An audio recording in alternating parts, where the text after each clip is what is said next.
Hello, good morning. Welcome back to my channel. तो फिर से आपका स्वागत है और मैं लेके आ चुकी हूँ आज फिर आपके लिए बिग बॉस OTT 3 सीजन 3 की न्यू अपडेट। तो आज है वीकेंड के वार का दूसरा दिन और आज है इवेक्शन का दिन। तो आज हम देखेंगे कि इस दिन आज कौन घर से बेघर होने वाला है और आज घर के अंदर कौन दो न्यू सदस्य आने वाले हैं जो कि काफ़ी सारी इंटरटेनमेंट और काफ़ी सारी मस्ती लेके आने वाले हैं। तो यहाँ अनिल कपूर आ जाते हैं और यहाँ वेलकम करते हैं और सभी घर वालों के साथ बातचीत करते हैं और सभी ऑडियंस के साथ काफ़ी सारी बातें करते हैं। तो आज सब लोग बहुत तारीफ़ करते हैं अनिल कपूर जी की, क्योंकि वाकई में आज अनिल कपूर जी काफ़ी ज़्यादा स्मार्ट और काफ़ी ज़्यादा ऑसम लग रहे थे। इसलिए उसके बाद यहाँ अनिल कपूर जी एंटर करवाते हैं सबसे पहले एल्विश यादव, जो कि OTT सीज़न 2 के विनर रह चुके हैं, जो कि काफ़ी ज़्यादा इंटरेस्टिंग है। और इनके जो बिग यूट्यूब, इंस्टाग्राम की और फेसबुक की जो फ़ैन फॉलोइंग है जो काफ़ी ज़्यादा मिलियन में है, जो कि काफ़ी फेमस बंदे हैं और काफ़ी डैशिंग भी हैं, काफ़ी ऑसम भी हैं। तो इसलिए इनको वेलकम किया गया है स्टेज पर और ये जो फ़ैन है ये सपोर्ट करने के लिए आए हैं अपने फ्रेंड लव कटारिया को। उसके बाद दूसरे सदस्य को बुलाया जाता है, वो है फैज़ू शेख। तो ये फैज़ू हैं, इनके भी काफ़ी ज़्यादा मिलियन में फॉलोअर्स हैं, काफ़ी सारे इनके फैंस हैं, 32 मिलियन समथिंग इनके फॉलोअर्स हैं। और फैज़ू शेख और अ, तो यहाँ पे एल्विश यादव और फैज़ू शेख दोनों आपस में हाथ मिलाते हैं और हाय हेलो करते हैं, एक दूसरे के गले मिलते हैं और उसके बाद दोनों खड़े हो जाते हैं। तो यहाँ अनिल कपूर जी दोनों की तारीफ करते हुए बोलते हैं कि you are both of them good looking, दोनों बहुत ज़्यादा सुंदर लग रहे हो, स्पेशल फॉर एल्विश यादव। तो एल्विश यादव की तो उन्होंने स्टार्टिंग में ही बहुत ज़्यादा तारीफ कर दी थी कि आप मुझे बहुत ज़्यादा अच्छे लग रहे हो and looking wise your dress is very awesome and your jacket is very beautiful.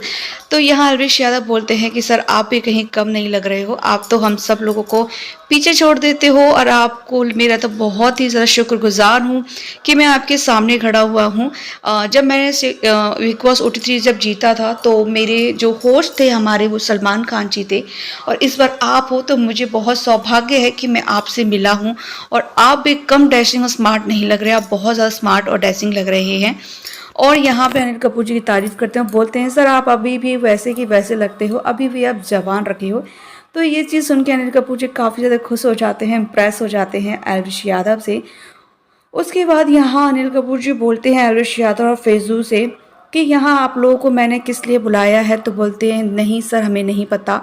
तो बोलते हैं हमने आपको यहाँ अपने अपने दोस्तों को सपोर्ट करने के लिए बुलाया है, उनके बारे में जानने के लिए बुलाया है कि आप उनके बारे में क्या सोचते हैं, क्या जानते हैं, कितना बता सकते हैं आप, कितना वो सही कर रहे हैं, कितना गलत कर रहे हैं, इस चीज़ के लिए बुलाया है। तो यहाँ एल्विश यादव को बुलाया गया था लव कटारिया के लिए, जो कि घर के अंदर हैं। लव कटारिया एक सदस्य हैं और यहाँ एल्विश यादव के बहुत अच्छे दोस्त हैं लव कटारिया। तो एल्विश यादव यहाँ पे लव कटारिया को सपोर्ट करने के लिए आए हैं। दूसरी तरफ है फैज़ू खान। तो फैज़ू को यहाँ पे जो आज़ाद शेख जो न्यू घर के सदस्य वाइल्ड कार्ड एंट्री में एंटर हुए हैं उनको सपोर्ट करने के लिए बुलाया गया है फैज़ू को। तो यहाँ दोनों अपने अपने दोस्तों को सपोर्ट करने आए हैं, उनकी खामियां, उनकी कमज़ोरियां, उनकी अच्छाइयाँ, सब चीज़ें यहाँ पे सब जनता के सामने, सब ऑडियंस के सामने पर्दाफाश होंगी। तो यहाँ सबसे पहले एल्विश को पूछा जाता है, अनिल कपूर जी पूछते हैं तुम क्या सोचते हो लव कटारिया के बारे में कि लव कटारिया कैसा है। तो यहाँ एल्विश यादव बोलते हैं कि लव कटारिया काफ़ी ज़्यादा लविंग है, बहुत ज़्यादा केयरिंग भी है, इमोशनल भी बंदा है और वो पहले से किसी को ज़्यादा हार्म नहीं करता है। जिस तरह से उसको इस तरह के शो में दिखाया जा रहा है वो उस तरीके बंदा बिल्कुल नहीं है। हंसमुख बंदा है, मजाक करता है, हंसता खेलता रहता है, बहुत ही अच्छा है और दोस्ती में हमेशा नंबर 1 रहता है। दोस्ती में कभी धोखा नहीं देता है, अपने दोस्तों के लिए हमेशा खड़ा रहता है और मैं भी उसका दोस्त हूँ। कई बार उसने मेरा साथ दिया है, कई ऐसी चीज़ें हुई हैं और भी हम लोगों के दोस्त हैं, पूरा ग्रुप है, उन सबका उसने हमेशा साथ दिया है, कभी उसने अपने आप को पीछे नहीं हटाया दोस्ती निभाने में। तो यहाँ पे एल्विश यादव या लव कटारिया की इस तरह से तारीफ़ करते हैं। उसके बाद आती है फैज़ू की बारी। तो फैज़ू भी यहाँ अपने दोस्त की अज़ीज़ शेख की बात करते हैं और बोलते हैं। वो भी बहुत ज़्यादा लविंग है, केयरिंग है, इमोशनली बंदा है और अभी उसको घर में आए हुए ज़्यादा टाइम नहीं हुआ है। तो उसको इतना टाइम नहीं हुआ है, इसलिए थोड़ा-सा उसको खेलने में थोड़ा समझ नहीं आ रहा है। उसके खुद के अभी कोई मुद्दे इसलिए नहीं बन पा रहे हैं। तो यहाँ एल्विश यादव बोलते हैं कि जब उसके खुद के मुद्दे नहीं बन पा रहे हैं, वो घर के अंदर एंटर हो चुका है और उसके खुद के मुद्दे नहीं बन पा रहे हैं, तो काहे का गेस्ट। उसके बाद एक टास्क आता है जिसमें आता है कि किसकी संगत बुरी है। तो यहाँ पे लव कटारिया और फैज़ू शेख यहाँ पे अजान शेख को खड़ा कर देते हैं और सभी घर वालों को पूछते हैं कि आप बताइए आपको किसकी संगत बुरी लगती है। तो यहाँ पर रणवीर जी बोलते हैं कि मुझे लव कटारिया की संगत जो है काफ़ी ज़्यादा बुरी लगती है, रीज़न देते हुए। उसके बाद विशाल पांडे आते हैं अपनी संगत बताने के लिए। तो यहाँ विशाल पांडे काफ़ी ज़्यादा कंफ्यूज थे कि वो किसे कैंसर का टैग दें जो कि उनकी संगत को ख़राब करते हैं। तो विशाल पांडे ने काफ़ी सारे रीज़न दिए। उसके बाद उन्होंने यहाँ पे अजान शेख को कैंसर का थप्पा दिया, जो कि बोलते हैं कि इनकी संगत मुझे थोड़ा भी ठीक नहीं लग रही है। तो इसको सुन के ना अजान शेख काफ़ी ज़्यादा इमोशनल हो गए थे, बोल रहे थे कि इसी के लिए मैं यहाँ आया था और ये ही मेरा बाहर से दोस्त है। इसने आज दोस्ती ना निभा के इसने दूसरे दोस्त जो भी 25 दिन से दोस्त बनाए उसकी दोस्ती निभाई। उसके बाद आता है सना मकबूल की बारी। तो यहाँ सना मकबूल अजान शेख को कैंसर का टैग देती हैं, बोलती हैं कि मैं इनके साथ बिल्कुल नहीं बैठी हूँ और थोड़ा बहुत मैंने इनसे बातचीत करने की कोशिश भी करी। तो यहाँ मुझे लॉलीपॉप पता नहीं क्या क्या बोला गया इस वजह से, तो मैंने इनको दिया है और मुझे लव कटारिया की जो है संगत बहुत अच्छी लगती है। यहाँ शिवानी कुमारी को बुलाते हैं। शिवानी कुमारी भी यहाँ पे अजान शेख को देती हैं क्योंकि बोलती हैं कि अभी हम इनको अच्छे से जानते नहीं हैं, 2-3 दिन ही इनको हुए हैं आए हुए, तो मुझे भी इनका कुछ समझ में नहीं आ रहा है। धीरे धीरे इनके साथ बैठेंगे तब समझ में आएगा कि फिलहाल तो अभी लव कटारिया भाई के साथ मैं ज़्यादातर बैठती हूँ, हंसती खेलती हूँ, इसलिए मैं उनको ही बचाना सेव करना चाहूँगी और यहाँ पे कैंसर का जो निशान है वो यहाँ पे अजान शेख को देना चाहूँगी। तो यहाँ पे फिर आते हैं लेजी भाई की बारी। तो लेजी भाई हमेशा लव कटारिया से पता नहीं क्यों चिड़े रहते हैं। तो यहाँ पे लेजी भाई यहाँ पे टैग देते हैं लव कटारिया को कैंसर का। उसके बाद सना सुल्तान की बारी।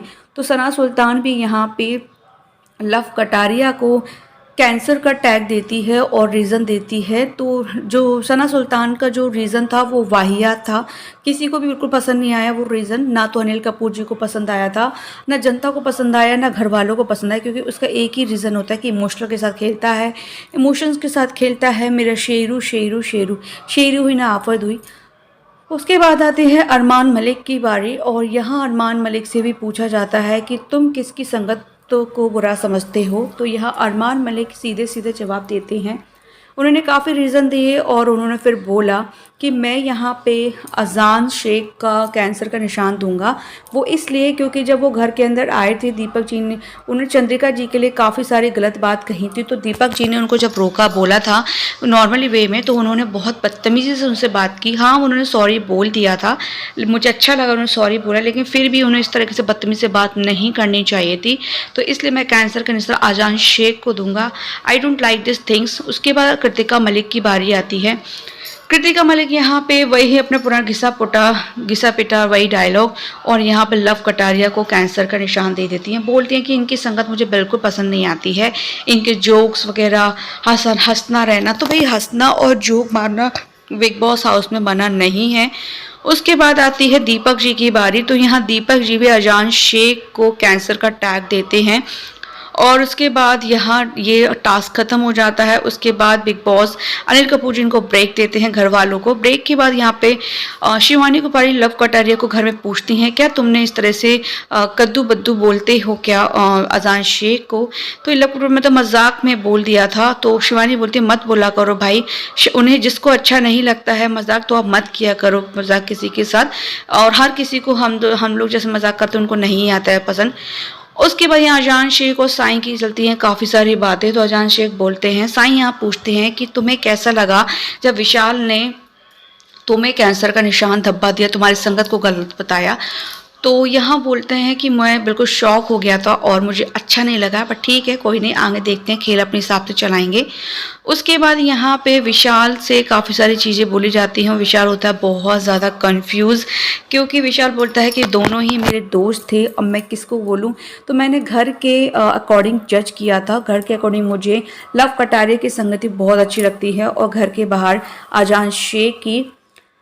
उसके बाद आते हैं अनिल कपूर वापस, और यहाँ पे जो हमारे न्यू 2 मेंबर आए हैं, एक तो फैज़ू और एलविश यादव, दोनों के बीच में एक गेम होता है। उस गेम का नाम होता है कटघरा, यानी कोट कटघरा। तो दोनों को कटघरे में खड़ा कर दिया जाता है और दोनों से काफ़ी सारे सवाल पूछे जाएंगे, जिसमें उन्होंने अपने अपने ऊपर मतलब खुद के ऊपर लगाए हुए इंजामों को सॉल्व नहीं करना है, अपने दोस्ती के ऊपर जो लगाए गए इंजाम हैं उनको क्लियर करना है। तो यहाँ पर फैज़ू हैं और एलविश यादव हैं। तो अनिल कपूर जी बोलते हैं फैज़ू को कैसा लग रहा है, तो फैज़ू बोलता है पहली बार मैंने कटघरे में खड़ा हुआ हूँ, तो वो शौक भी पूरा हो चुका है। और एलविश यादव बोलते हैं कि मेरे लिए तो ये आम बात है, मैं जा चुका हूँ, कई बार खड़ा हो चुका हूँ कटघरे में, तो इसलिए मुझे थोड़ा सा अजीब नहीं लग रहा है। तो अनिल कपूर जिस बात पे हंस के बोलते हैं ठीक है चलो, आपको तो अजीब नहीं लग रहा है क्योंकि आप तो चलो जा चुके हैं, कई बार देखा है आपने कटघरा। तो यहाँ पे फिर एलविश यादव और यहाँ पे फैज़ू खान से काफ़ी सारे सवालात पूछे जाते हैं। यहाँ पे एलविश यादव से पूछा जाता है कि आपके दोस्त को मतलबी बोला गया है और बदतमीज़ बोला गया है, बोला गया है कि उसकी दोस्ती ख़राब है। तो यहाँ एलविश यादव बोलते हैं अगर उसकी दोस्ती ख़राब होती तो विशाल के हमेशा स्टैंड नहीं लेता। रही कृतिका मलिक और अरमान मलिक में जो मैटर हुआ था, उसमें थप्पड़, जब विशाल में थप्पड़ पड़ा तो उसने स्टैंड नहीं लिया था, क्योंकि ऐसी सिचुएशन थी, उसे भी उस टाइम पे याद नहीं था कि एक्चुअल में विशाल ने क्या बोला है। कि घर में कई सारी बातें होती हैं, कई सारी चीज़ें होती हैं, तो इंसान के दिमाग से निकल जाता है। फिर भी उसने ये चीज़ बोला था कि हाँ उसने ये बोला था, वो ये बोलना भूल गया था कि राइट वे में बोला है उसने। तो इसमें ठीक, लेकिन इसमें थप्पड़ मारने वाली कोई बात नहीं थी। अरमान मलिक को तो जो भी होगा बाहर देखा जाएगा। और उसके बाद फैज़ू यहाँ पे उसका अपोर्ट करके बोलते हैं कि अगर उसको ये चीज़, अगर दोस्ती वाली बात आती है तो वो ये भी बोल सकता था कि उसने अच्छे वे में बोला था और ऐसा ऐसा नहीं ऐसा बोला था, ये चीज़ भी बोल सकता था वो, लेकिन दोस्ती को उसे निभानी होती तो। उसके बाद फैज़ू से पूछा जाता है कि अजान शेख आपको कैसे लगते हैं और क्या है अजान शेख का रीज़न, मतलब किस तरीके का आप उनको डिक्लेयर करना चाहोगे। तो बोलते हैं बहुत ही केयरिंग है, उनके पास उनको एक इंजाम लगा हुआ है कि वो सिर्फ बाहर की बातें करें, बल्कि ऐसा कुछ भी नहीं है, काफ़ी ज़्यादा क्लियर की। उसके बाद आता है एक एक्सपोज वाला गेम। तो यहाँ अनिल कपूर जो बोलते हैं कि एक्सपोज वाला गेम करते हैं। तो यहाँ पे सबसे पहले विशाल पांडे एक्सपोज करते हैं अरमान मलिक को, और यहाँ पे लव कटारिया एक्सपोज करते हैं लेजी भाई को। एक्सपोज मतलब एक दूसरे की पोल खोलना, कि यहाँ पे एक दूसरे की पोल खोली जा रही है। तो लेजी भाई की भी काफ़ी सारी पोल थी। वैसे लेजी भाई मुझे बिल्कुल लेजी लगता है, मुझे आई डोंट लाइक लेजी भाई, मुझे बिल्कुल पसंद नहीं आते हैं। तो लेजी भाई की भी पोल खोली गई है और लेजी भाई अपनी पोल खोलने पर भी फिर भी मुस्कुरा रहे, हंसा रहे, यो कर रहे थे। सबने एक दूसरे की पोल खोली है और यहाँ पे अरमान मलिक ने सना मकबूल की पोल खोली थी और यह सना मकबूल ने रणवीर जी की पोल खोली थी। बोला था कि जब उनकी मुझे ज़रूरत होती है, घर के बड़े समझ के जाती हूँ, तो वो इग्नोर कर देते हैं, जो कि मुझे बिल्कुल अच्छा नहीं लगता है, बिल्कुल पसंद नहीं आता है। और शिवानी ने यहाँ पे लेजी भाई की पोल खोली कि जब वो हम लोग खाना बनाते हैं तो वो खाने को झूठा कर देते हैं, चक कर देखते हैं, जो कि उनकी हैबिट मुझे बहुत गंदी लगती है, अच्छी नहीं लगती है। तो इस चीज़ की उन्होंने पोल खोली थी और इस चीज़ को लेजी भाई स्वीकार करने के लिए रेडी नहीं थे कि शिवानी गलत बोल रही है, सही बोलते झूठ बोल रही है। लेकिन शिवानी यहाँ पर कसम खा रही थी अपनी मम्मी की कि मैं कसम खाती हूँ अपनी मम्मी की, मैंने इनको देखा है, मेरे साथ ये कुकिंग करते हैं, तो मैंने इनको उंगलियाँ चाट के इस चीज़ों को टेस्ट करते हुए देखा है। उसके बाद अजान शेख बुलाते हैं अरमान मलिक को और उसके बाद यहाँ पे लेजी भाई वही शिवानी का उलट पलट जवाब देते हैं। तो यहाँ लेजी भाई बुलाते हैं शिवानी को, बोलते हैं मुझे इसका हंसना बिल्कुल पसंद नहीं है, छोटी छोटी बात पे हंसती रहती है, मुझे इसका हंसना बिल्कुल अच्छा नहीं लगता है। जब मैं एक बार सेब खा रहा था तो मेरी सेव वाली बात पे भी काफ़ी ज़्यादा हंस रही थी। और मैं देख रहा था अगर ये मुझे बोल देती उस वक्त तो मैं भी शायद थोड़ा सा इससे कुछ बोलता, लेकिन उस वक्त मुझे नहीं पता था कि ये सेव वाली बात पे हंस रही है। अगर मुझे पता होता तो शायद मैं इससे लड़ लेता या बहस हो जाती। तो ये शिवानी कुमारी बोलती है इसमें हंसने की, इसमें लड़ने की क्या बात थी, हमें तुम थोड़ा सा अच्छे लग रहे थे देखने में कि तुम सेव खा रहे हो, थोड़ा कॉमेडी फ़नी लग रहे थे इसलिए हम हंस गए। हम कम से कम 1-1.5 घंटे मिलके खूब हंसे थे हम सब लोग। और अभी भी जब मैंने अनिल कपूर जी से ये चीज़ शेयर की तो वो भी इस चीज़ पे हंसे थे। तो हम लोग आपके लिए मजाक नहीं उड़ा रहे थे, कोई गलत वे में आपके लिए नहीं हंस रहे थे। ये क्लियरिफिकेशन यहाँ पे शिवानी कुमारी ने लेज़ी भाई को दिया था कि हम लोग आपको मजाक नहीं बना रहे थे, हम सब इतना बोल रहे थे कि लेज़ी भाई को कितनी भूख लगती है, रात के 11:30-12 बजे भी वो सेव खा रहे हैं। उसके बाद आता है एलिमिनेशन का टाइम। और एलिमिनेशन के टाइम पर यहाँ पे घर के आधार पर और जनता के वोट के आधार पर यहाँ पे दीपक जी हो जाते हैं, हाँ बिल्कुल सही सुना आप लोगों ने, दीपक जी हो जाते हैं घर से बेघर, एलिमिनेट। और यहाँ पे सभी घर वाले बहुत ज़्यादा इमोशनल हो जाते हैं क्योंकि सबसे घर में सबसे ज़्यादा बड़े थे दीपक जी, और उन्हीं का चले जाना सबको बहुत ज़्यादा बुरा लगा था, स्पेशली फॉर शिवानी। तो शिवानी बहुत ज़्यादा रोई थी और यहाँ पे बोल रही थी कि चिंगम चाचा। तो यहाँ दीपक जी शिवानी को बोलते हैं बेटा मत रो लाडो, तो टेंशन मत ले, तू बाहर आ, मैं तेरे गाँव आऊँगा, कानपुर तेरे गाँव आऊँगा, रहूँगा, सबसे मिलूँगा वहाँ पे और तुझसे भी मिलने के लिए आऊँगा। और तू बहुत अच्छा कर रही है बेटा, अब जैसी है वैसी ही रहना, आगे जाएगी और मैं तुझे, मेरा आशीर्वाद तेरे साथ है। सब लोग घर वाले उनसे मिले थे स्पेशली। और रणवीर जी को उस टाइम का बहुत बुरा लगा था कि वो दीपक जी जा रहे हैं, एलिमिनेट हो गए हैं, क्योंकि रणवीर जी जो थे उन्होंने ही नॉमिनेशन में दीपक जी का नाम लिया था और इसलिए दीपक जी इसलिए दीपक जी चले गए हैं। तो उनको इस चीज़ का बहुत ज़्यादा दुख था कि हमारी बहुत अच्छी दोस्ती थी, बॉन्डिंग थी और मेरी वजह से दीपक जी चले गए। अगर मैं नॉमिनेशन में उनका नाम नहीं लेता तो दीपक जी नहीं जाते। तो सभी घर वाले ना काफ़ी ज़्यादा इमोशनल थे, सच में बहुत ज़्यादा इमोशनल हो गए थे। और जब मैंने भी ये चीज़ नोटिस की तो मैं भी बहुत इमोशनल हो गई थी। और यहाँ पे शिवानी का रोना बंद नहीं हो रहा, तो सब बोल रहे थे कि most of favourite Shivani is very favourite contention of Deepak ji, और दीपक जी के फेवरेट शिवानी है, शिवानी के फेवरेट दीपक जी हैं। दोनों की सोच और वाइब्स बहुत अच्छी हैं, बहुत अच्छी मिलती जुलती हैं, इसलिए दोनों एक दूसरे से बहुत अच्छे से कनेक्ट थे। शिवानी इनको चिंगम चाचा बोलती थी, अपने पिता की जगह मान के चल रही थी इनको। तो इस वजह से ना शिवानी को बहुत ज़्यादा दुख हुआ था। और उसके बाद यहाँ पे अरमान मलिक बोलते हैं कि अरे कोई बात नहीं है दीपक जी, आप जा रहे हो, आप नेगेटिव वे में मत जाओ, आप पॉजिटिव वे में जाओ। ये सोच के जाओ कि आप एक घर से दूसरे घर जा रहे हो और यहाँ सभी आपके बच्चे हैं, तो बाहर रहकर भी आप हम लोगों को सपोर्ट करना। मतलब अरमान मलिक कितना ज़्यादा सेल्फिश हो सकते हैं कि कोई इंसान जा रहा है उनको भी मतलब ये चीज़ बोलना कि आप बाहर जाके हमको सपोर्ट करना, मतलब क्या है ये चीज़ समझ में नहीं आता। अरमान मलिक दो फेस खेलता है। और फिर दीपक जी के जाने के बाद यहाँ पे रणवीर जी काफ़ी ज़्यादा इमोशनल बैठे थे। तो यहाँ शिवानी उनके पास जाती है, उनके सर पे हाथ फेरती है और बोलती है आप ठीक हो ना। तो यहाँ बोलते हैं रणवीर जी हाँ मैं ठीक हूँ, तुम जाओ, तुम भी चुप आराम रख करो। तो यहाँ शिवानी भी रो रो के बहुत बुरा, शिवानी में अकेले बहुत ज़्यादा रोती है। और फिर बाद में हमने कैमरे में नोटिस किया, तो कैमरे में देखते हैं जो लव कटारिया थे वो भी काफ़ी ज़्यादा इमोशनल हो गए थे, काफ़ी ज़्यादा रोने लगे थे। तो उनसे पूछा गया तो यहाँ वो बोलते हैं क्योंकि सिर्फ वो ही थे जो मुझे सही से गाइड्स करते थे, सही से सजेस्ट करते थे, अच्छी अच्छी बातें बताते थे और काफ़ी पुरानी बातें भी उन्होंने मुझे बताते थे। वो हर चीज़ें मैं उनके साथ शेयर कर लेता था, वो मुझे काफ़ी सारी अच्छी अच्छी बातें बताते थे। तो आज बहुत कमी फ़ील हो रही है, कहते नहीं है कि किसी के जाने की जो कमी होती है वो फ़ील होती है, तो मुझे वो फ़ील होने लगी है। तो यहाँ लव कटारिया भी काफ़ी ज़्यादा इमोशनल, काफ़ी ज़्यादा रोए थे और काफ़ी ज़्यादा बैठे रहे थे और वो किसी से कुछ बोल भी नहीं पा रहे थे। उनके मुंह से ना आवाज़ ही नहीं निकल रही थी बोलने के लिए कि वो क्या बोलें क्या नहीं बोलें। उन्हें खुद कुछ समझ में नहीं आ रहा था कि वो क्या बोलें क्या नहीं बोलें, क्योंकि दीपक जी के जाने का उन्हें बहुत ज़्यादा शौक लगा था। क्योंकि लव कटारिया ही जाने के एक दिन पहले उनसे बात करे थे, तो यहाँ दीपक जी ने उनसे बोला भी था कि शायद मैं जाऊँगा, इस बार घर से बेघर मैं होऊंगा।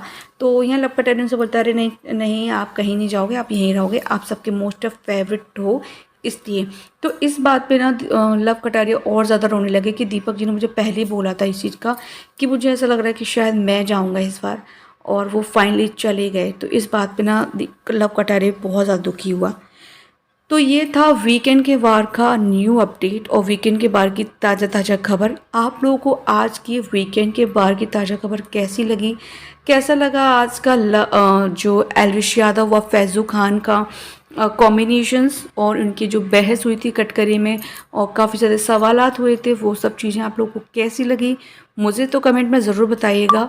और ऐसी नई नई वीडियो देखने के लिए बिग बॉस की मेरे चैनल को सब्सक्राइब करना बिल्कुल मत भूलना। जितना हो सके वीडियो को शेयर करना है एंड वीडियो को फुल वॉच करना। आप वीडियो को फुल वॉच नहीं करोगे तो आपको पूरी अपडेट नहीं मिला करेगी कि क्या क्या घर के अंदर हुआ। तो मिलते हैं हम लोग कल एक न्यू ब्लॉग में।